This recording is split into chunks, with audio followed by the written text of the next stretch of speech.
Hey folks, welcome back to Creekside Maples. We are so glad you're back here. We're glad to be back with you.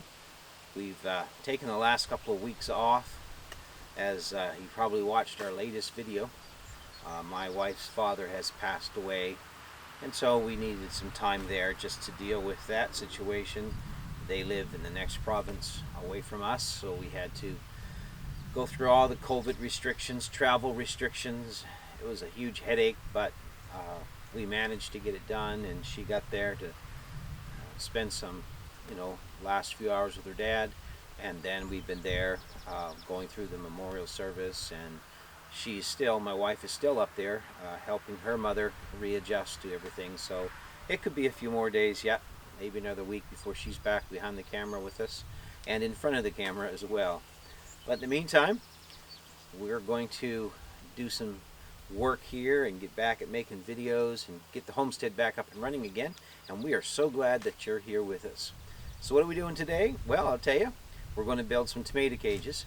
If you look back in some of our videos, you'll see where our tomatoes were pretty sick, and then we made a concoction of vitamins, tomato medicine for those tomatoes, and they have grown. They're huge. So now it's time to put some supports around them, and that's what we're going to do. And we're going to show you how we make our tomato cages. Now there's lots of other ideas out there. One of the things I would suggest though is you can buy those real flimsy cages from different stores and stuff. I don't know, they cost maybe $5-6, something like that. But they don't hold up to the weight of the big plants. Smaller plants, they'll do well with. We use them for our peppers. We also use them, we're going to try to use them this year on some pea plants, just some small sugar snap peas, and see how they do. But they're no good for the larger, large tomato bearing tomato plants, because they just get so heavy and then they pull them over, and you know how that goes. So we're going to show you what we've come up with to make tomato cages that will hold the tomato plants really well. So don't go anywhere. We'll be right back, and we're going to show you what we're going to make the cages from. Thanks for watching. We'll see you in a little bit. Okay, so welcome back everyone to Creekside Maples Homestead, and today we're making tomato cages. It's quick, it's simple, it's easy. You can make them in about 15 minutes, no time at all. And I'm going to show you what you need. This here is called new mesh or remesh, and all this is reinforcement wire that they put into concrete, like sidewalks, when they pour garage floors, any larger or long-running piece of concrete that they need, reinforcement in, they put this wire in there. And so it's real cheap. This stuff here in Canada is about $7 for one 4x8 sheet of it, basically, and it works great for tomato cages because it's solid. It holds up for the heavier tomato plants, and it'll last you for a real long time. Now you can go out and buy those cheap $4 or $5 ones that get all bent to pieces because it can't hold the weight of the tomato. They're good for what they're good for, which is small plants, but larger plants, things that you need, a good support system for, you'll want to go with something heavier. There are a lot out there that you can purchase, for $15, $20 or more a piece, but for what we're doing here on the homestead, cheap is good, easy is good, and cheap and easy is the best. And so that's what we're trying to do with this. I'm going to show you real quick. I hope you can see as I make this how we're doing it. But what I do is just lay it down. I don't know if you're going to be able to see all of this or not. I'm filming this by myself. But if you take one of these and you just roll it right down around. Now you can start by curving it a bit in smaller pieces, just by using your hands like so. Just start bending it a little bit to give it some curve to it. Just like that. Just like that. Now you'll want gloves on, and you don't want it to bounce back at you because that can cut you with these sharp ends. Don't cut these ends off. You can see them or not. right here. You'll need those. I'll show you how you're going to use those here in a minute. Just kind of roll it. Now you can change the size however you want, but for what we're doing, because our tomato plants are pretty good size, I'm just going to go just like this and make them pretty big because we've got some really big plants. So now if you look at this, which you can't, I'm going to try to, let me hook this in, then I'm going to show you, I'll move the camera down here and I'll show you kind of what we're doing here. Okay, now I'm going to stand this up and show you how I hook those in. I think you can see now. If you look on here, you can see how I took these long ends, the ones I said not to cut off, and I just use them to wrap around an existing piece of the mesh so that I can lock it together. I hope that makes sense. I'm trying to do the best I can, but there's just one to me. And so then you just take these ends that I said not to cut off, and just take them, just fold up right around like that, just like that.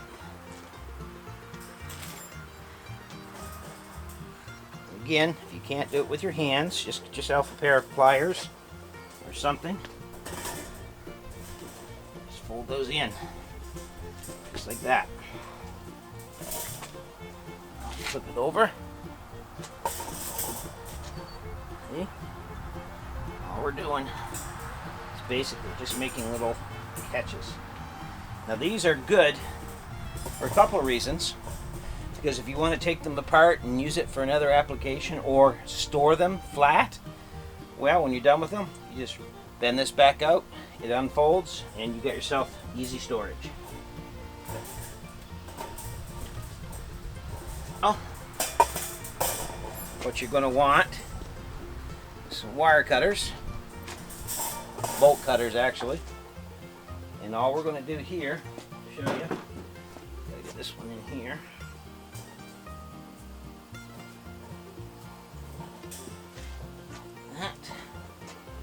Now, just come down on the outside of the piece that you use to wrap the other wire around. Just cut that off. Just like that.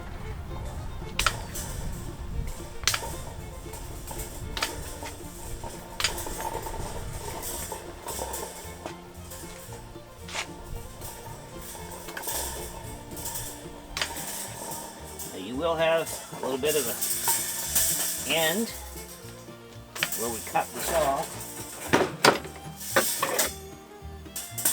So that's what you're left with. Now don't throw that away. Okay? Because what I'm going to do with these long pieces, I'll snip these short ones off. Long pieces stay. Then I'm going to put that right into the ground, and I can use that as part of a system to put on my peas so that my peas will grow up on this. Now my peas are not the tall, they're just bush peas, so those are perfect height to grow those bush peas with. So this is what you got left, and so it looks good. Now what I do is I take these cutters again, I'm going to cut this section here out. And that leaves this.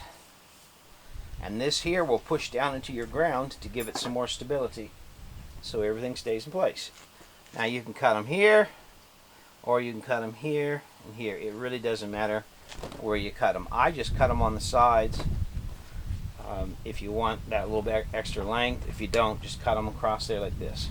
So I'll take this one here. I'm just going to cut it here. So, and I cut mine on an angle. Hope you can see that. The reason I do that, because you're pushing it in the ground. It's a lot easier to push it in the ground if it's sharp rather than if it's just a dull end. There we go. Like that.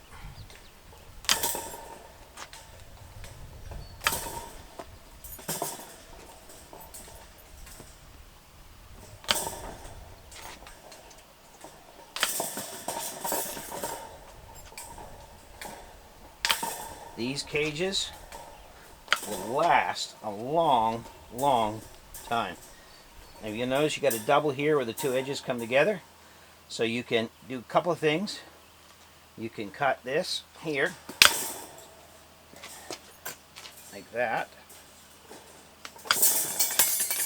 and leave both of them, and that's what I do, because it makes it just a little more sturdy. Or you can just cut one off down here and just have one. But I leave two, and it really doesn't matter. So that's that.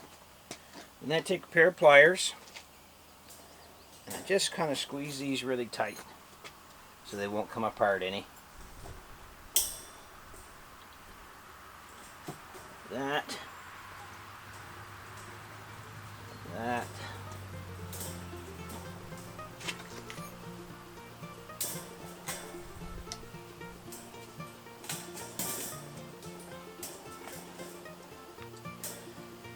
And one more on the bottom.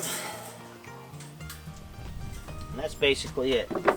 I roll it a bit just to put it in round a little better. But you don't have to if that doesn't bother you. It really won't bother the tomato at all. They'll still grow really well. And there you have, right there, an easy potato cage, or potatoes. Why am I saying potatoes? Tomato cage. That'll hold up. It'll hold the tomato. My Lord. I don't know. First day of my new tongue, I think. Anyway, it's tomatoes, and that'll hold your tomato up really well. Now, one thing I will show you that I do, just to make it easier to get the tomatoes out of there, I'll just go down like in a random spot. I'll just cut a cross section out like that so that I can reach in. I'll do one up here. And then I'll turn it a bit. And I'll do one here, here, and maybe one down here, like that. And that just makes little spots where you can reach in and, you know, take the tomatoes out easier. Like that.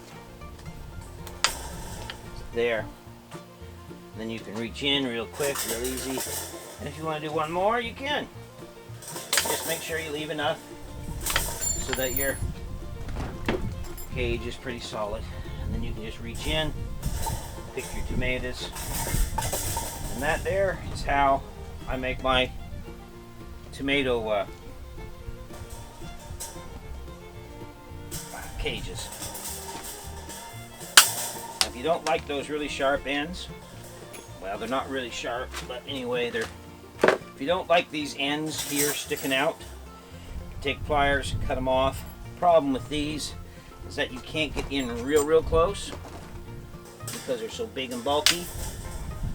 You can get in a little closer, but if that bothers you, it doesn't me, because I know they're there, and it ain't going to hinder me none. I just wear gloves and be careful. But if you want to fix that, just take a little grinder and grind those off. That's all you have to do. But there you go. I made that in, what, 10 minutes? 15 at the most. Each one of these costs $7. So you have a much better, much sturdier cage for your tomatoes. Support is there that it needs. You put all that in the ground, it won't go anywhere.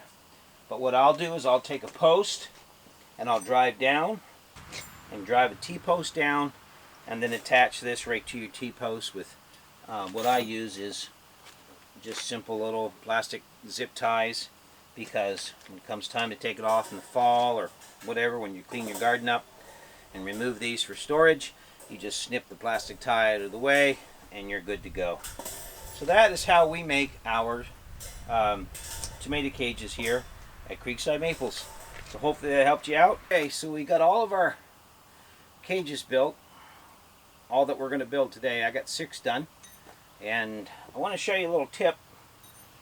Now, when you cut, you know, what we call harvesting holes or cross pieces out of the mesh in the cage, you're going to have these little tiny short pieces left over, and you can throw them away if you want to, but I'm going to show you what I use them for. I just take a pair of pliers like this, and I just curve that end like that, and then you end up with this. And what I use those for are ground stakes for landscaping cloth. And so you don't throw anything away. There you have it. There's your quick tip for the day. So thanks for watching. I think we're going to go put those into the ground. I'll show you what they look like. Let me turn the camera around.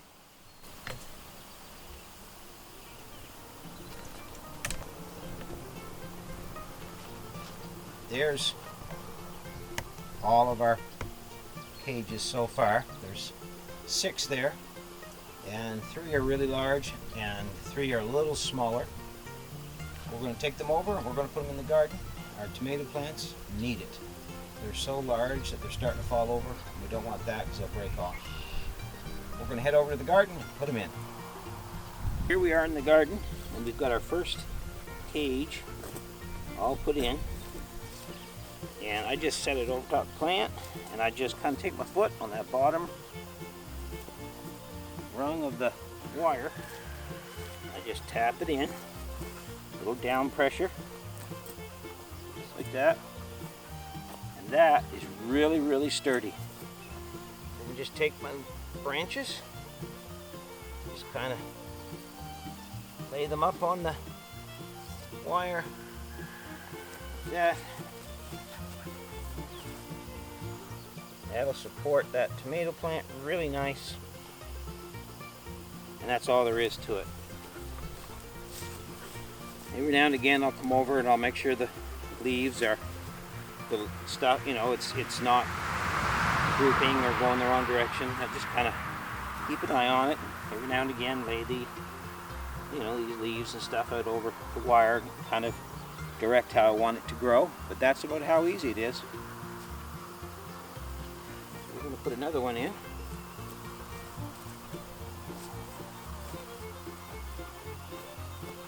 Now I should have had these in ages ago because the plants are already starting to droop over.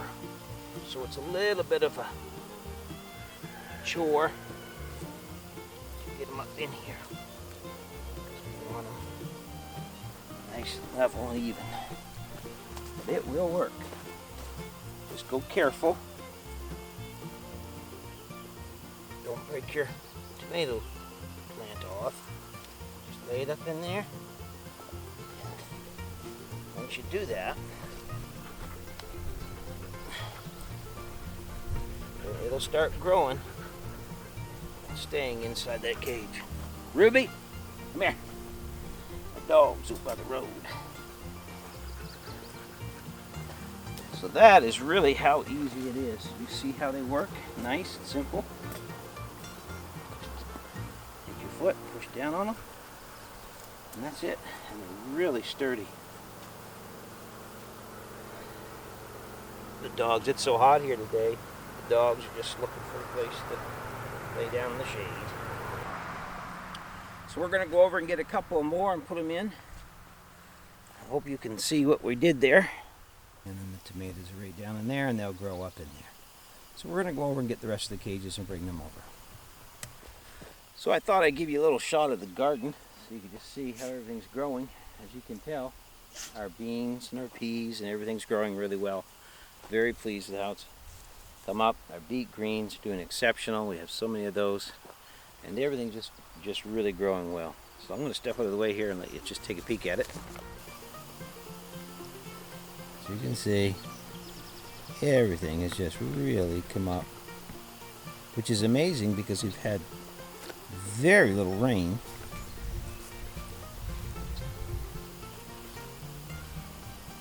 There's our beet greens. That was my dog. He thinks the wind buff on the camera, on the microphone, is a mouse or something. She's a coon and squirrel dog, so she's trying to get after it. If you have any questions, comments, leave them below. Don't forget, hit that subscribe button. Hit that bell for notifications so that you know when our videos are coming up. And I will say that I appreciate everybody that stayed with us over the last couple of weeks without us posting any videos. It's just, like I said, it's been a time that we needed for family because of the passing of my father-in-law And so we do appreciate everyone's thoughts and prayers, everyone that's been with us through this, everyone that's texted us, called, sent messages of support. We appreciate it so much. It means so much to us when we know that there's a community out there of homesteaders and friends that have our back, and we have yours. So we appreciate you all for just being there and being patient with us. And now we'll get our videos coming again and show you some things that we got going on. By the way, I will mention this. The video sound should be better now because we finally got our new microphone and the wind cover for that. So hopefully that'll cut down a lot of that wind that y'all used to hear on the videos. Anyway, thank you so much. Take care, everyone. God bless. Again, share us with all your friends on social media.